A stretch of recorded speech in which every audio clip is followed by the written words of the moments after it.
주께서 기쁘게 받으신 줄 믿습니다. 이 곡을 많이 들었지만 이렇게 감동적으로 찬양을 듣는 게 처음인 것 같습니다. 제가 그래서 너무 은혜를 받다가 여러분들은 어떤가 봤는데 여러분들도 대부분 주보 보시는 분이 아무도 없고 딱 한 분 주보 보시고 나머지는 다 은혜를 받으시더라고요. 하나님께서 영광 받으신 줄 믿고 믿음의 길 기쁘게 걸어가시는 저와 여러분들 되었으면 좋겠습니다. 은혜의 찬양 감사합니다. 오늘 이 아침에 이곳 예배당에서 각자의 처소에서 주 앞에 예배하는 모든 성도님들에게 하나님의 약속하신 은혜가 함께 하시기를 빕니다. 우리 옆 사람하고 이렇게 인사했으면 좋겠습니다. 당신에게서 예수님의 향기가 납니다. 당신은 예수의 사람입니다. 네. 정말 예수님의 향기가 나나 한번 맡아보세요. 요즘 상가들을 거닐다 보면 아카시아가 아름답게 꽃이 피어 있죠. 지난주에 신방 갔다가 그리고 어제 장로님들과 함께 워크숍에 갔다가 하얗게 피어오른 아카시아 꽃을 봤습니다. 벌써 기대가 되는 거예요. 가까이 가면 향기가 풍겨져 내오겠지? 바람이 불면 온몸에 그 아카시아 향내가 이렇게 배는 것 같은 거죠. 우리가 주님과 동행할 때 주님이 함께 하심으로 말미암아 주님의 향기가 우리 가운데 배야 하겠죠. 아멘이라고 하긴 하는데 우리 안에 주님의 향기가 나나? 한번 맡아보세요. 주님의 향기가 나나? 제가 군에 제대하고 나서 치킨집에서 아르바이트를 했었는데 일주일 잠깐 끝나고 나서 청년부 예배에 들어갔는데 사람들이 다 저를 피하는 거예요. 닭 냄새 난다고요. 열심히 씻고 갔는데 일주일 그 치킨집에서 아르바이트 했는데도 온몸에 그렇게 치킨 냄새가 배어 있더라고요. 우리가 주님과 동행한다면 주님의 향기가 우리 안에 배어 있어야 하겠죠. 자기 자신은 무슨 향기가 나는지 잘 몰라요. 근데 옆 사람은 압니다. 무슨 향기가 나는지요. 어떻게 옆에 계신 분이 예수님의 향기가 나는 것 같은가요? 맡아보셨어요? 오늘 설교 제목이 주의 거처가 된 사람들이죠. 거처가 된다는 말은 잠시 머무른다는 것이 아니라 주님이 우리와 늘 함께 하신다는 것이죠. 주님이 우리를 집으로 삼으시고 거처로 삼으시고 우리와 함께 살아간다는 거예요. 주님께서 함께 살아간다는 사실을 믿고 계십니까? 우리가 주님과 함께 살아갈 때 우리에게 반드시 필요한 것이 있는데 주님의 향기가 우리 안에 묻어나야 한다는 거죠. 향기가 반드시 필요해요. 구약시대에는 하나님께서 성막과 성전에 거하셨죠. 그런데 하나님께서는 제사장들에게 지성소에 들어가기 전에 반드시 향을 피우도록 명령하셨습니다. 이 향은 바로 하나님의 임재의 상징이죠. 그래서 성막이나 성전에 가까이 다가오는 사람들은 그 향을 맡으며 이곳이 하나님이 거하시는 거룩한 곳임을 깨달을 수 있었던 것입니다. 그런데 오늘 예수님께서는 제자들에게 놀라운 말씀을 해주시죠. 우리로 하나님의 거처가 되게 하시겠다. 그렇게 말씀하세요. 그래서 우리 믿는 사람들에게는요, 이제 주님이 함께 하시며 우리는 주님의 거처가 되었다는 거죠. 그렇기 때문에 우리에게도 반드시 당연히 주님의 향기가 필요한 겁니다. 주님의 임재를 드러내는 향기가 우리에게 필요해요. 주님의 거처가 된 사람들에게 필요한 이 향기, 이것이 무엇일까요? 우리에게 무슨 향기가 나야 우리가 주님의 거처가 된 사람들이라고 세상이 깨닫게 될까요? 오늘 함께 말씀을 묵상하며 은혜를 나누려고 합니다. 첫 번째 우리가 기억해야 할 것은요, 주님의 거처가 된 사람은 주님의 말씀을 사랑하고 지킨다는 것입니다. 함께 읽어볼까요? 시작. 주님의 거처가 된 사람은 주님의 말씀을 사랑하며 지킵니다. 오늘 봉독한 요한복음 14장의 말씀은 예수님께서 십자가에 달리시기 바로 전에 마가의 다락방에 모여서 제자들과 함께 만찬하시고 제자들의 발을 씻어주시고 마지막 고별 설교의 말씀을 나눠주시는 장면이죠. 이제 몇 시간 후면 예수님께서는 유대인들의 손에 잡히셔서 십자가에 못 박혀 죽게 되실 겁니다. 그때가 되면 제자들은 홀로 남겨지겠죠. 홀로 남겨진 제자들 당연히 불안하고 근심에 쌓여 있을 것이 분명합니다. 그것을 주님이 이미 아셨어요. 그래서 예수님께서는 제자들에게 이렇게 말씀하시지요. 요한복음 14장 23절의 말씀을 함께 읽어봅니다. 시작. 예수께서 대답하여 이르시되 사람이 나를 사랑하면 내 말을 지키리니 내 아버지께서 그를 사랑하실 것이요 우리가 그에게 가서 거처를 그와 함께 하리라. 아멘. 우리가 그에게 가서 거처를 그와 함께 하겠다 말씀하십니다. 그가 어떤 사람이냐?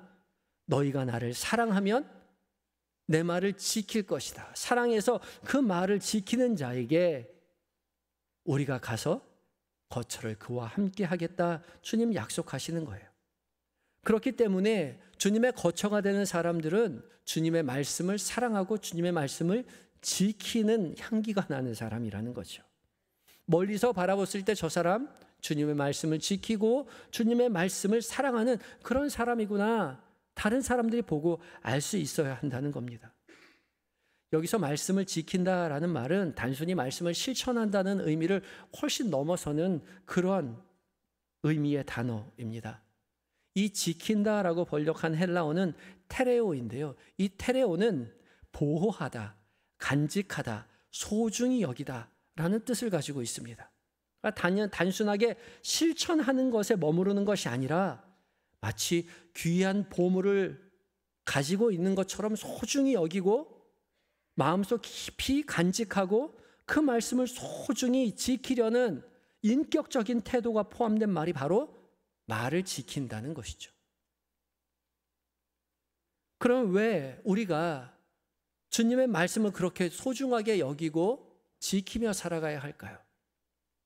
왜냐하면 우리가 주님을 사랑하기 때문이죠. 주님 우리에게 말씀하셨지요. 나를 사랑하면 내 말을 지키리니. 주님을 사랑하는 자는 당연히 그 말을 지킬 것이라는 겁니다. 그러니까 주님의 말씀을 지키는 것이 곧 주님을 사랑하는 사랑의 증거라는 말이죠. 우리가 이렇게 주님을 사랑하고 주님의 말씀을 소중히 여기고 간직하고 지켜낼 때에 주님은 우리에게 오셔서 우리로 함께 거처를 삼으시겠다 약속하십니다. 그렇기 때문에 주님의 거처가 되는 삶은 반드시 주님을 사랑하고 주님의 말씀을 소중히 여기며 살아가는 삶이 반드시 있어야 되는 거죠. 그 향기가 흘러나와야 합니다. 주님을 사랑하기에 주님이 우리에게 하신 말씀이니까 내가 사랑하는 주님이 나에게 하신 그 말씀 귀담아 듣고 그것을 마음속에 깊이 간직하고 소중하게 여기고 그 말씀을 따라 살아가려고 애를 쓰는 것이죠. 바로 그것이 지킨다라는 단어에 담긴 깊은 의미입니다. 그래서 말씀을 지키는 것은 단순한 순종이 아니라 사랑의 표시이며 주님과의 깊은 사랑의 동행의 증거인 거죠. 이렇게 우리가 주님의 말씀을 소중히 여기고 간직하고 지키며 순종하며 살아갈 때 주님도 우리를 도와주시겠다 그렇게 약속하십니다. 26절 말씀 함께 읽어봅니다. 26절이요. 시작. 보혜사 곧 아버지께서 내 이름으로 보내실 성령 그가 너희에게 모든 것을 가르치고 내가 너희에게 말한 모든 것을 생각나게 하리라. 아멘. 이제 예수님은 곧 십자가에 달려 죽으셔서 제자들을 떠날 것인데 예수님께서 제자들을 떠나고 나면 보혜사 곧 아버지께서 내 이름으로 보내실 성령이 너와 함께 할 거다라고 말씀하시죠. 보혜사입니다. 보혜사는 파라클레토스인데요. 파라는 무엇 곁에서라는 뜻이고 클레토스는 클레오 부르다라는 의미의 단어입니다. 그러니까 곁에서 부르는 것이 보혜사 성령 하나님이 우리와 함께 하시면서 하시는 역할인 것이죠. 예수님이 우리를 떠났지만 성령 하나님 우리와 늘 동행하시며 우리 바로 곁에서 우리에게 불러주시는 거예요. 우리에게 말씀하시는 거죠. 무엇을 말씀하시는 거 하니? 모든 것을 가르치고 너희에게 말한 모든 것을 생각나게 하겠다. 예수님께서 우리 제자들에게 가르쳐 주신 모든 것을 다시 가르쳐 주고 예수님께서 가르쳐 주신 모든 것을 그 말씀을 생각나게 하실 것이라고 말씀하고 계시는 것이죠. 그러니까 지금 우리가 소중하게 간직하려는 나의 말, 예수님의 말씀, 주님의 말씀은 내가 스스로 기억해서 생각해낸 말씀이 아니라 성령 하나님께서 우리에게 생각나게 하신 말씀이라는 거죠. 우리와 늘 동행하시는 그 주님께서 그 말씀 생각나게 하셔서 깨닫게 하신 겁니다. 그래서 그 말씀이 소중한 겁니다. 책의 글이 아니라 지금 성령 하나님을 통해서 나에게 깨닫게 하시는, 들려주시는, 기억나게 하시는 그 말씀임을 소중하게 여기고 간직하고 그 말씀을 지켜내려고 살아가는 거죠. 그것이 주님의 거처가 된 사람들, 내 향기인 것이죠. 근데 그게 쉽지 않죠. 그렇게 살려고 그렇게 몸부림쳐 보지만 사실 그렇게 쉬운 일은 아닙니다. 누구나 살다 보면 다른 사람들의 거친 말 한마디, 행동 하나가 우리의 마음을 깊이 찌를 때가 있죠. 회사 생활하면서 늦게까지 야근하고 보고서를 작성했는데 상사에게 갖다 주니까 상사가 본체만치 하면서 이 일을 어디서 이따위로 배웠어요? 디자인이 이게 뭐예요? 촌스럽잖아요. 척 보면 몰라요? 그런 말을 들으면요 너무 억울하고 속상한 거죠. 아니 척 봐서 촌스러운 줄 알면 바꿨겠죠. 그렇지 않아요? 척 봐서 촌스러운 줄 알면 다 진작에 고쳤지. 내가 보기에는 디자인만 좋구만. 왜 나만 가지고 못 살게 굴어? 그런 억울한 마음이 드는 거죠. 그런데 바로 그 순간 주님의 말씀이 생각이 나는 거예요. 너를 박해하는 자를 위하여 기도해라. 악을 악으로 갚지 말고 선으로 악을 이겨라. 그 말씀이 불현듯 생각이 나는 겁니다. 그 말씀이 생각나는 순간 우리는 선택의 기로에 서게 되는 거죠. 그 말씀을 무시하고 그냥 내 감정에 휩쓸려서 부장님 욕하면서 살든지 아니면 주님의 말씀을 기억하여 순종하든지. 우리가 부장님 욕하면서 살면 우리는 주님의 향기가 아니라 세상의 냄새를 풍기며 사는 사람이겠지요. 그렇지만 그 말씀 떠오르게 하신 분이 우리와 함께 하시는 성령 하나님의 역사하심이라고 믿고 그 말씀 기억하고 소중하게 여기고 그 말씀 실천하기 위해서 조용히 책상에 앉아서 진짜로 나를 박해하는 부장님을 위해서 기도하는 거죠. 주님, 제 마음이 너무 속상합니다. 주님, 제 마음을 붙잡아 주세요. 주님, 저뿐만 아니라 저에게 상처를 준 저 부장님도 하나님이 사랑하는 사람인 줄은 제가 머리로는 알고 있지만 하나님 미워 죽겠습니다.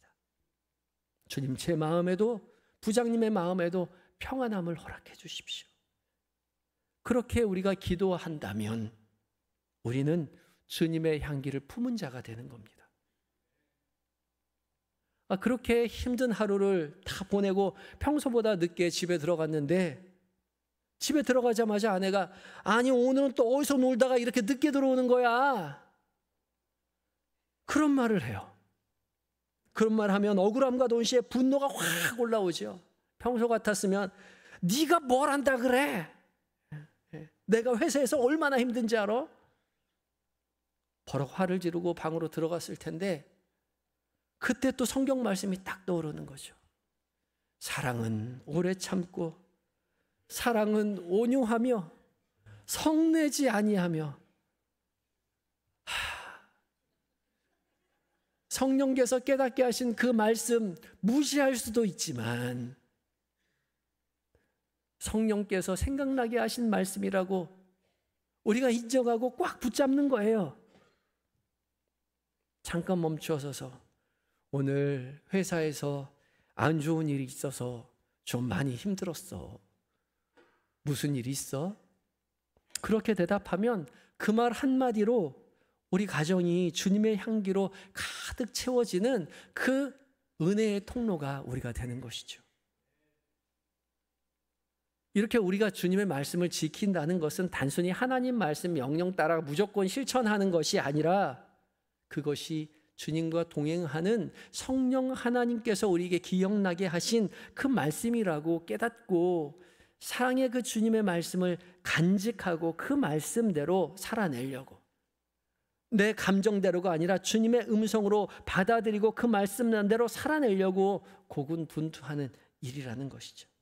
바로 그때 우리는 주님의 거처가 된 사람인 것임을 우리 스스로뿐만 아니라 우리 주변 사람들도 알게 되겠죠. 사랑하는 한영의 성도 여러분, 주님의 거처가 된 성도들로 살아가시기 바랍니다. 삶의 많은 자리에서 감정에 휩쓸리기보다 말씀을 기억나게 하신 분이 우리와 함께 하시는 성령 하나님의 가르치심, 깨우치심이라는 것을 확신하고요, 그 말씀 붙잡고 소중히 여기고 그 말씀 실천하려고 노력하심으로 우리의 삶의 모든 자리에 주님의 향기가 흘러넘쳐서 우리 주변의 모든 사람들이 우리 가운데 주님이 함께 하심을 함께 목도하며 증언하게 되시는 모든 성도님들 되시기를 예수 그리스도의 이름으로 축복합니다. 두 번째 우리가 기억해야 할 것은요, 주님의 거처가 된 사람은 성령의 인도하심에 민감하게 순종한다는 것입니다. 함께 읽겠습니다. 시작. 주님의 거처가 된 사람은 성령의 인도하심에 민감하게 순종합니다. 오늘 함께 읽었던 사도행전 16장의 말씀은 복음이 유럽 대륙에 처음으로 전파되는 역사적인 순간을 기록한 말씀입니다. 바울은 유럽 대륙에 복음을 전할 생각이 별로 없었습니다. 그럴 계획이 없었어요. 바울은 단지 소아시아 중심으로 복음을 증거하려고 그렇게 계획하고 그렇게 실천하려고 했습니다. 그런데 계속해서 무슨 이유인지 기록되어 있지 않지만 바울의 모든 계획이 수포로 돌아가는 거예요. 주님을 위해 한다고 나선 길인데 자꾸 길이 막히는 거죠. 방향을 이리저리 바꿔보아도 일이 되지 않아요. 결국 바울 일행은 소아시아의 가장 서쪽 끝 지역인 드로아에 가게 되었는데 그날 밤 바울은 환상을 봅니다. 마게도냐 사람 한 사람이 서서 바울에게 건너와서 우리를 도우라고 그런 환상을 보게 되는 거죠. 이 마게도냐는 지금 바울이 지금 지내고 있는 드로아의 바다 건너편, 그러니까 에게의 건너편의 유럽 대륙의 관문에 해당되는 지역입니다. 그 사람이 누군지 사실 알 수 없습니다. 그저 마게도냐 사람 하나입니다. 그렇지만 바울은 이 환상이 성령 하나님의 인도하심이었음을 확신하는 거죠. 그리고 나서 곧바로 일행과 함께 그 마게도냐로 건너갑니다. 10절입니다. 10절 말씀 함께 읽어봅니다. 시작. 바울이 그 환상을 보았을 때 우리가 곧 마게도냐로 떠나기를 힘쓰니 이는 하나님이 저 사람에게 복음을 전하라고 우리를 부르신 줄로 인정함이로라. 아멘. 곧 헬라어 원문에는 바울이 그 환상을 보았을 때 그 다음에 곧이 먼저 앞에 나와 있습니다. 바울은 환상을 보자마자 일행과 함께 떠나기로 힘을 쓴 것이죠. 왜냐하면 그 환상이 단순한 꿈이 아니라 하나님의 인도하심이었음을 깨달은 것이죠. 우리를 부르신 줄로 인정했습니다. 이 인정했다는 말은 함께 배에 올라타다라는 뜻을 가지고 있거든요. 하나님의 인도하심, 하나님의 계획하시는 그 배에 어서 빨리 올라탔던 것이죠.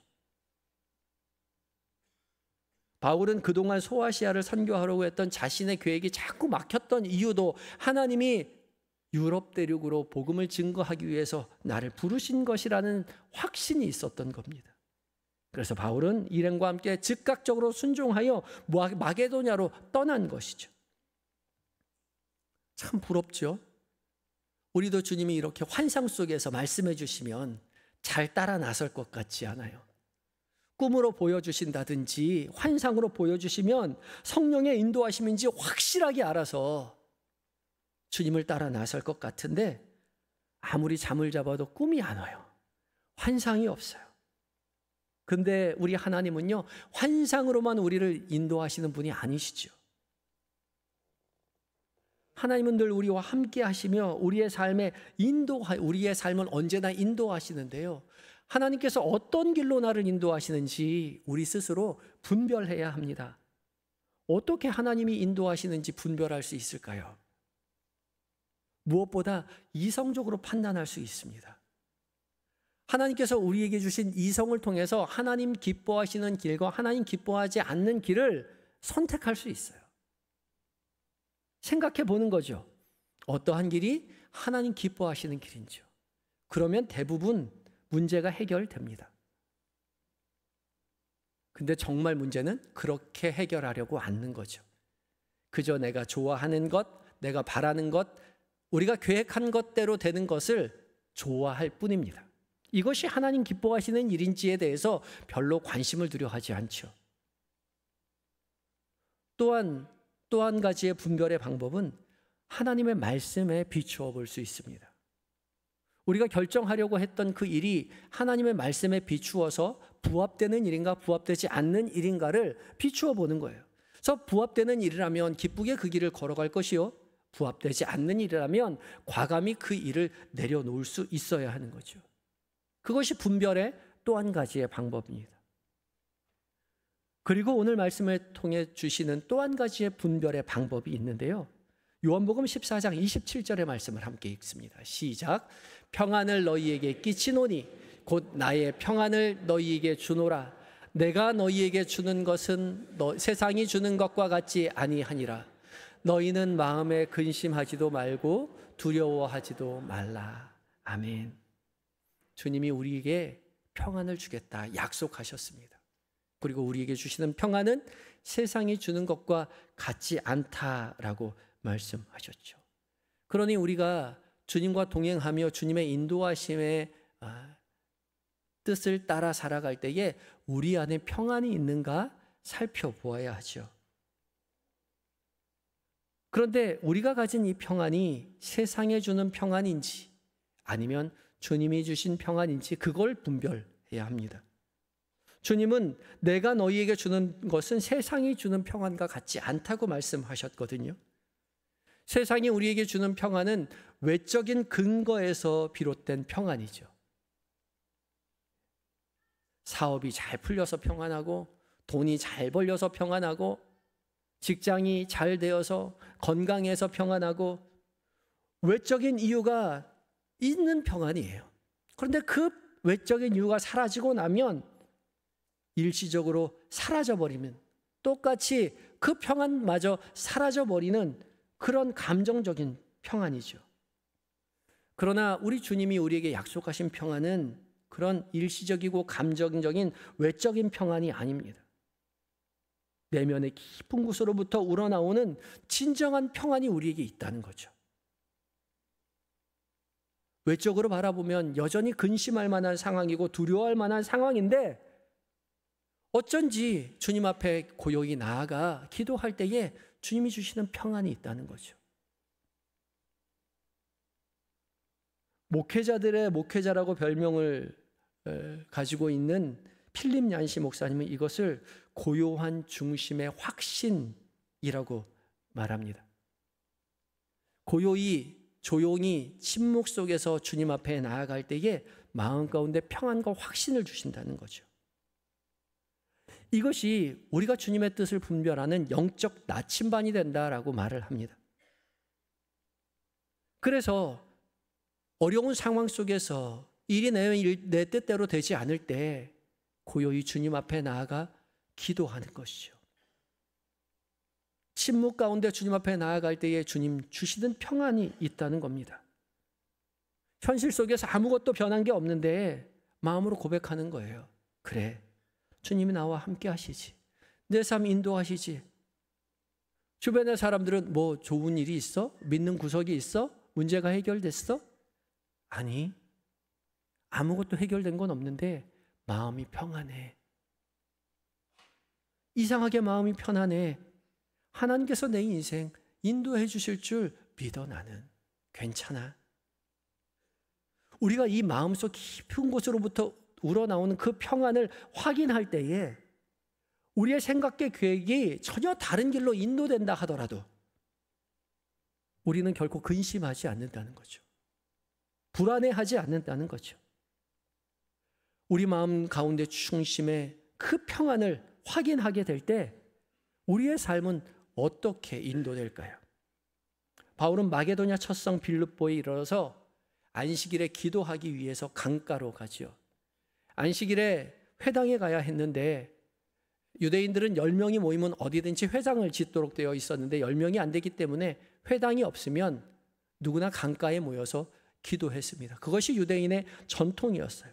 바벨론 포로 시절에 바벨론 강가에 울었다는 시편 기자의 노래처럼 회당이 없는 곳에서는 안식일에 항상 강가로 가서 기도했던 거죠. 그래서 바울은 기도하기 위해 강가에 가서 그곳에서 자색 옷감 장사 루디아라는 여인을 만나게 됩니다.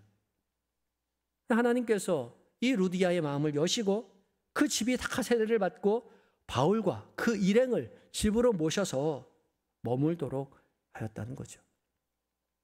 그런데 알고 보니 이 루디아라는 사람이 자색 옷감 장사였다라고 기록하고 있습니다. 이 자색 옷은 염색하기 굉장히 까다로워서 굉장히 비싼 옷감입니다.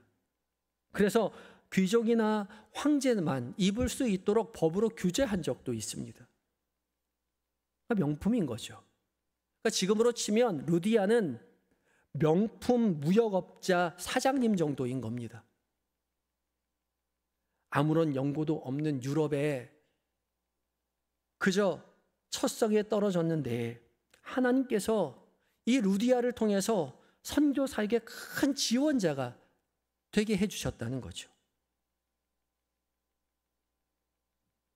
바울은 이 유럽의 모든 선교 사역을 이 빌립보 교회를 통해서 이 루디아를 통해서 시작된 빌립보 교회를 통해서 후원을 받으며 유럽 선교를 계속 이어갑니다.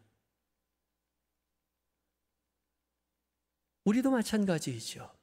우리가 연약하지만 부족하지만 내 마음대로 내 뜻대로 내 일이 되지 않을 때도 있지만 불안해할 것이 아니라 근심 속에 휩싸일 것이 아니라 주님 앞에 나아가 성령 하나님의 말씀하심 앞에 간절히 귀를 기울여야 하는 것이죠. 말씀을 기억나게 하신다면 말씀을 붙잡아야 하겠지만 말씀이 기억나지 않는다면 그저 고요히 주님 앞에 머물러야 합니다. 주님의 거처가 된 사람은 성령의 인도하심을 민등함하게 순종하는 사람이라고 말씀드렸잖아요. 우리가 계획한 대로 다 된다고 좋아할 것도 없고 계획한 대로 되지 않는다라고 실망할 필요도 없죠.